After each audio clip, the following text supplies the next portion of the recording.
नमस्कार। आज बात करेंगे राज्यसभा चुनावों के बारे में। और आप सब लोग जानते ही हैं, मेरे चैनल के जो पुराने दर्शक हैं वो सबको पता है कि राज्यसभा चुनावों को हमने हमेशा ही पिछले 5-6 सालों में बड़े विस्तार से कवर किया है। आपको याद होगा कि शुरुआती दौर में तो मैं संसद भवन के बाहर, जो पुराने वाला संसद भवन हुआ करता, वहाँ से आपके लिए वीडियो बनाया करता था और राज्यसभा सीटों का विस्तार से हम लोग विश्लेषण किया करते थे। और आप सब लोगों ने वो सीरीज देखी होंगी, वरना ना देखी हो तो राज्यसभा चुनाव की एक सीरीज है हमारी पुरानी, आप वीडियो भी देख सकते हैं। अभी देखिए, जून का महीना आ रहा है और जून के महीने में 10 राज्यों की 24 राज्यसभा सीटें खाली हो रही है। आप जानते हैं कि हर 2 साल के बाद बहुत सारी सीटें खाली होती हैं। इस साल भी कुछ राज्यसभा चुनाव हो चुके हैं और एक बड़ा जो वर्ग है लगभग 24 सीटों का, वो जून में खाली होने वाली है। और इसमें चुनाव के बाद निश्चित रूप से एनडीए, जो बीजेपी के नेतृत्व वाला धड़ा है, वो अपना जो बहुमत का आंकड़ा है उसके 123 के पास पहुंच जाएगा, लगभग उसको पार कर लेगा। और ये जो 24 सीटें दोस्तों खाली हो रही हैं, पूरे राज्यवार इस वीडियो में उनका विश्लेषण करेंगे। किस राज्य में कौन खाली हो रही है, कौन बन सकता है और किस पार्टी के पास वो सीटें जा सकती हैं, इसका विश्लेषण विस्तार से करेंगे। इसलिए अगर थोड़ा वीडियो लंबा हो जाए, थोड़ा सब्र से सुनिए। इस प्रकार के वीडियो 5 मिनट में नहीं बनाए जाते हैं। इन 24 सीटों में से जो खाली हो रही हैं, 12 बीजेपी के पास हैं और 2 सीटें उसके सहयोगी दलों के पास हैं, यानी कि 10 सीटें विपक्ष के पास हैं, इंडिया अलायंस के पास हैं, जो बीजेपी उनमें से कुछ छीनने की कोशिश करेगी। राज्यवार अगर मैं आपको बता दूं, प्रमुख राज्यों में मध्य प्रदेश में 230 सीटें हैं विधानसभा की, और यहां पर 3 राज्यसभा की सीटें खाली हो रही हैं और एक सीट को निकालने के लिए 58.5 लगभग 59 विधायकों के वोट्स की आवश्यकता पड़ेगी। आप सब लोगों को बता दूं कि समीकरण क्या है, वैसे तो ज्यादातर लोग जानते ही हैं। सपोज कीजिए कि किसी राज्य में 200 विधानसभा सीटें हैं, 200 विधायक हैं, क्योंकि विधायक राज्यसभा सांसदों के लिए वोटिंग करते हैं।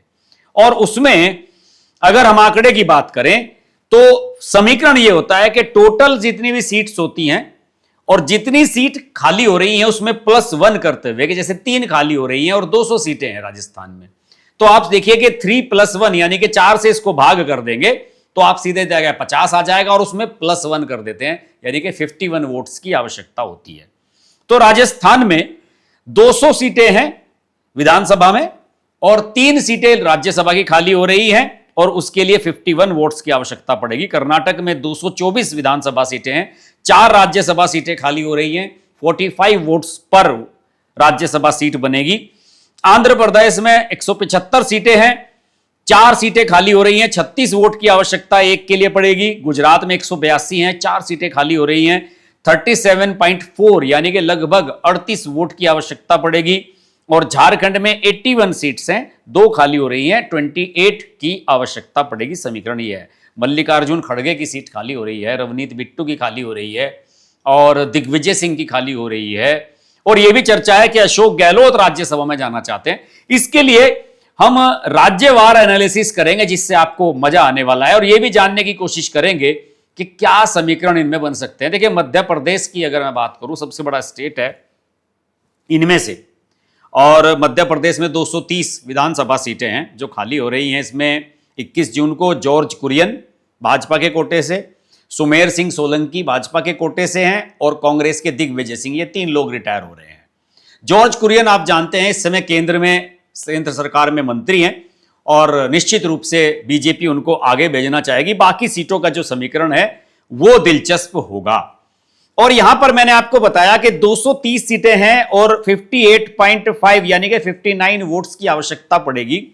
तो इस हिसाब से अगर मैं बात करूं, बीजेपी के पास 163 एमएलए हैं और कांग्रेस के पास 62 एमएलए हैं। तो यहां पर अगर मैं समीकरण की बात करूं तो चूंकि मैंने बताया कि 59 सीटों की आवश्यकता पड़ेगी, तो भाजपा अपने 163 विधायकों के बल पर 2 सीटें तो बिल्कुल आसानी से जीत लेगी। और आप ये समझ लीजिए कि उसके 46 सरप्लस वोट बचेंगे और कांग्रेस के पास 62 वोट्स हैं, तो वो तीसरी सीट निश्चित रूप से जीत लेगी। लेकिन क्या होता है कि कांग्रेस वाले राज्यसभा चुनाव में अक्सर बेईमानी करते हैं, क्रॉस वोटिंग करते हैं। और यहां पर आप जानते हैं कि कांग्रेस में मध्य प्रदेश में दो धड़े प्रमुख रूप से रहे। पहले तो 3 हुआ करते थे, ज्योतिरादित्य सिंधिया बीजेपी में आ गए थे, लेकिन अभी भी दिग्विजय सिंह और कमलनाथ दोनों ही यहां मुख्यमंत्री रहे हैं कांग्रेस के अलग अलग समय में। दिग्विजय सिंह तो 2-3 बार रहे हैं, कमलनाथ को इतना मौका नहीं मिला, पहली बार रहे थे तो उसके बाद सिंधिया ने उनकी सरकार गिरा दी थी।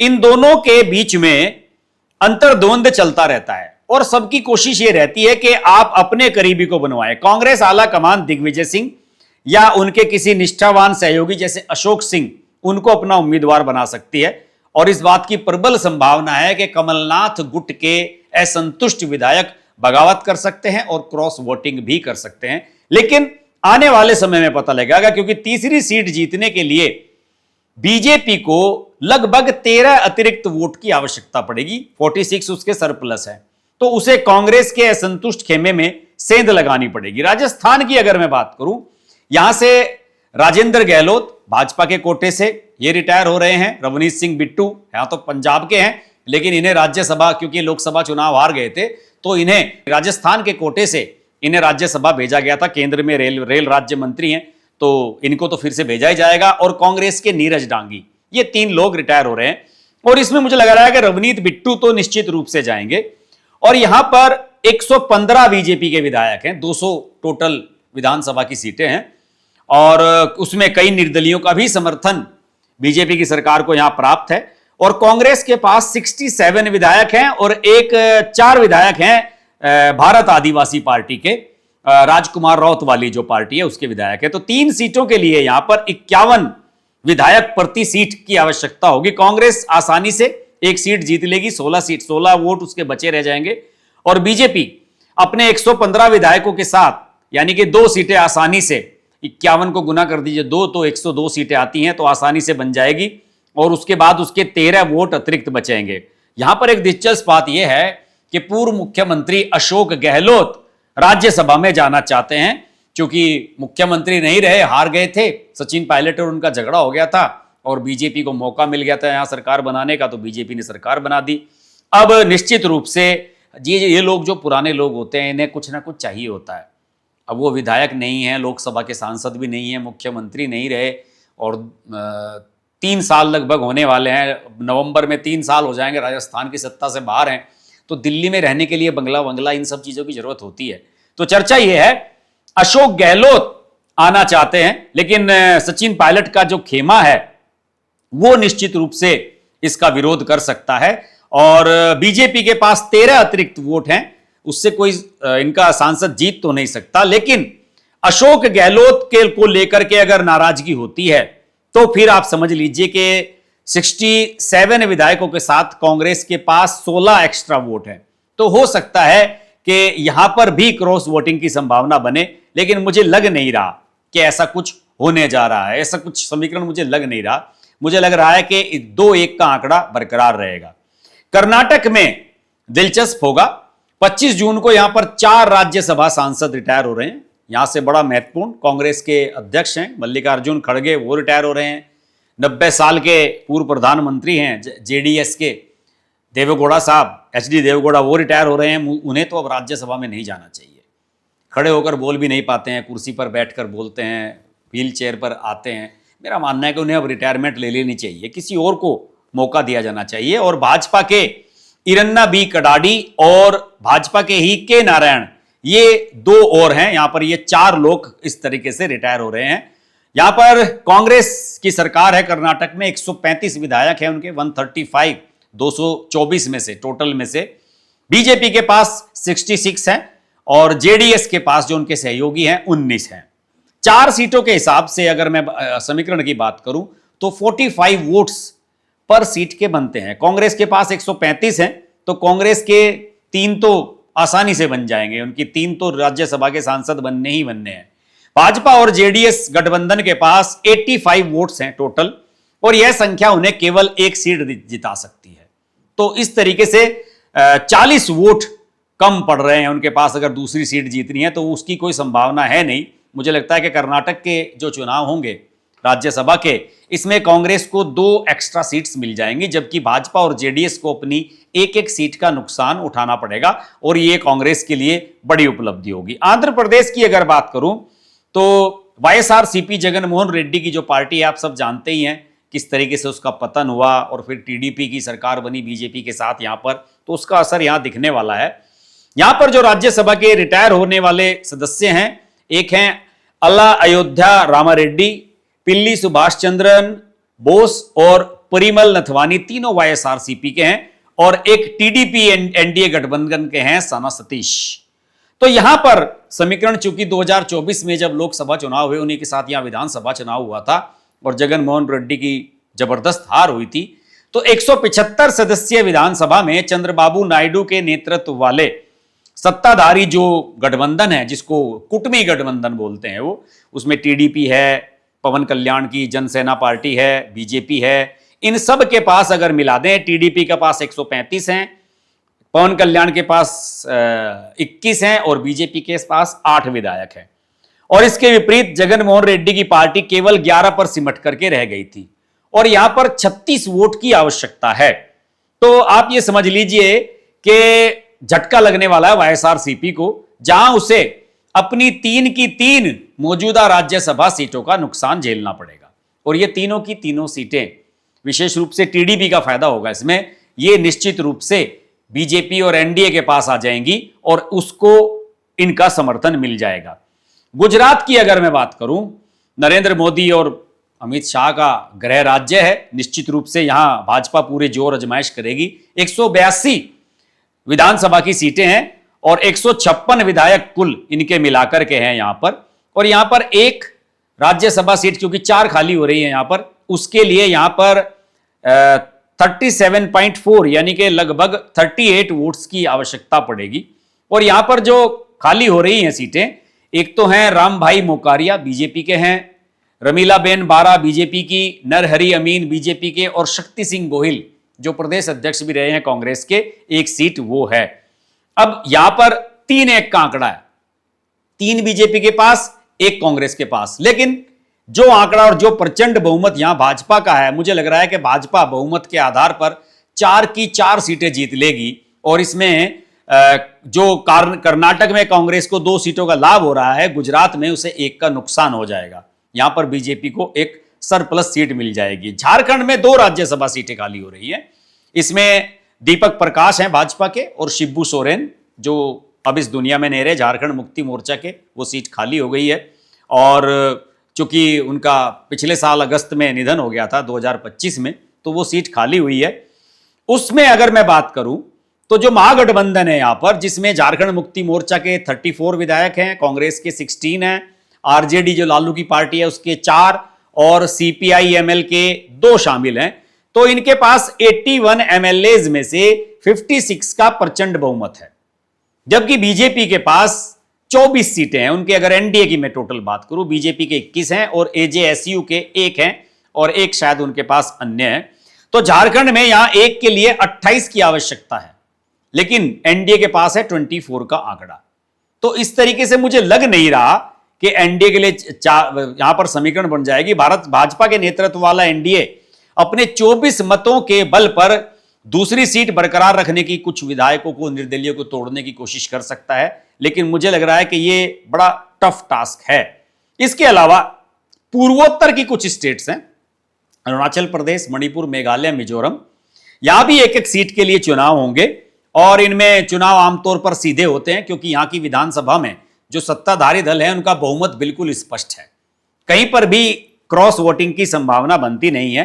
अरुणाचल प्रदेश से निवर्तमान सांसद हैं नबाम रेबिया, भाजपा के हैं। 60 सदस्यीय विधानसभा में भाजपा को पूर्ण बहुमत है और यह भाजपा के पास सीट रहने वाली है। मणिपुर से निवर्तमान सांसद लिशेम्बा सनाजाओबा हैं भाजपा के, और राज्य जो जातीय तनाव चल रहा है उसके बावजूद विधानसभा में तो गणित भाजपा के अनुरूप है। मणिपुर में अगले साल चुनाव भी होने वाले हैं, उसमें कुछ समीकरण बदल जाएं तो अलग बात है, लेकिन ये राज्यसभा की सीट बीजेपी को मिलने वाली है। मेघालय में निवर्तमान सांसद हैं वानवेरोई खारखुली, ये नेशनल पीपुल्स पार्टी है एनपीपी, उससे आते हैं और सत्ताधारी एनपीपी के मजबूत प्रभुत्व के कारण यह सीट उसी के पास रहेगी। और चूंकि एनपीपी एनडीए का हिस्सा है तो अप्रत्यक्ष रूप से एनडीए का जो ताकत है वो बरकरार रहेगी, सीट वापस आ जाएगी। मिजोरम में सबसे बड़ा राजनीतिक बदलाव देखने को मिला है। यहां निवर्तमान सांसद के वनलाल वेना हैं, जो मिजो नेशनल फ्रंट यानी एमएनएफ का प्रतिनिधित्व करते हैं। उनका कार्यकाल 19 जुलाई 2026 को खत्म होगा, तो इनका भी चुनाव होना ही है। 2023 के विधानसभा चुनाव में यहां पर राजनीतिक दल जोरम पीपुल्स पार्टी जेडपीएम कहते हैं जिसको, उसने 40 में से 27 सीटें जीत ली थी और एमएनएफ को सत्ता से बाहर कर दिया था। तो मिजोरम की जो राज्यसभा सीट है एमएनएफ के हाथ से निकलकर सत्तारूढ़ जेडपीएम के साथ जाएगी और जेडपीएम राष्ट्रीय स्तर पर संसद में अपनी पहली बार उपस्थिति दर्ज कराने में सफल रहेगा। अगर इन चुनावों की मोटा मोटा मैं अनुमान बताऊं तो एक तो मल्लिकार्जुन खड़गे, जिनका 25 जून को कार्यकाल खत्म हो रहा है, उनका जाना यहां पर तय लग रहा है मुझे। एचडी देवगौड़ा 90 साल के हैं, अब उन्हें बीजेपी भेजना चाहेगी या नहीं ये इस पर निर्भर करेगा। और मुझे लगता है कि भाजपा के लिए गठबंधन धर्म भी निभाना है, वोक्कालिगा समुदाय से आते हैं देवेगौड़ा, तो निश्चित रूप से बीजेपी कुछ ना कुछ समीकरण ऐसा बना करके आएगी ही। और रवनीत बिट्टू और जॉर्ज कुरियन केंद्र मंत्री हैं, निश्चित रूप से दोनों को फिर से भेजा जाएगा। अलबत्ता दिग्विजय सिंह, कमलनाथ और अशोक गहलोत, इनमें से कौन जाता है ये बड़ा दिलचस्प होने वाला है। और जब भी राज्यसभा के चुनाव होते हैं दोस्तों, मजा तो सबसे ज्यादा कांग्रेस के अंदर जो इनफाइटिंग होती है उसी को देखने में आता है। बीजेपी तो कोशिश यही करती है कि दूसरों के वोट भी तोड़ लिए जाएं। वैसे मैं आपको बता दूं कि यहां नियम है राज्यसभा में कि हर पार्टी का एक पोलिंग एजेंट होता है और हर विधायक को से वोट दिखानी पड़ती है कि मैं किसे वोट डाल रहा हूं। लेकिन उसके बाद भी आप जानते हैं कई बार इंक के निशान गलत लगा दिए जाते हैं, अपना वोट लोग कैंसिल भी करा देते हैं। और हरियाणा में तो देखिए अक्सर क्रॉस वोटिंग होता है जब भी राज्यसभा का चुनाव होता है। तो मुझे लगता है कि राज्यसभा का यह चुनाव भी बड़ा दिलचस्प होगा। अभी राज्यसभा चुनावों की तारीखों का ऐलान नहीं हुआ है, लेकिन मुझे लगता है कि हफ्ते 10 दिन में इनका भी ऐलान हो जाएगा, अधिसूचना जारी हो जाएगी। तो इस पर कुछ और भी हमें वीडियो बनाने हैं, निश्चित रूप से हमारी इस पर नजर बनी रहेगी। और जब कैंडिडेट्स फाइनल होने शुरू होंगे उस समय भी एक वीडियो बनेगा और रिजल्ट आएगा तब भी एक वीडियो हम अवश्य बनाएंगे। लेकिन ये एक प्राइमरी वीडियो था कि कहां कहां कौन सीट खाली हो रही है और किसके जीतने के संभावनाएं बनती हैं, तो उसलिए हमने ये वीडियो बनाया। आशा करता हूं कि ये वीडियो आपको पसंद आएगा, और अगर ये वीडियो आपको पसंद आए तो निश्चित रूप से हमारे चैनल को जरूर सब्सक्राइब कीजिए। और अगर ऑलरेडी चैनल को सब्सक्राइब किया हुआ है तो आप इस वीडियो को शेयर करें अपने दोस्तों के साथ, जिससे वो भी हमारे चैनल को सब्सक्राइब करें। नमस्कार। अगर आपको हमारी वीडियो पसंद आई तो वीडियो को लाइक करें, चैनल को सब्सक्राइब करें और नोटिफिकेशंस के लिए बेल आइकन को प्रेस करें।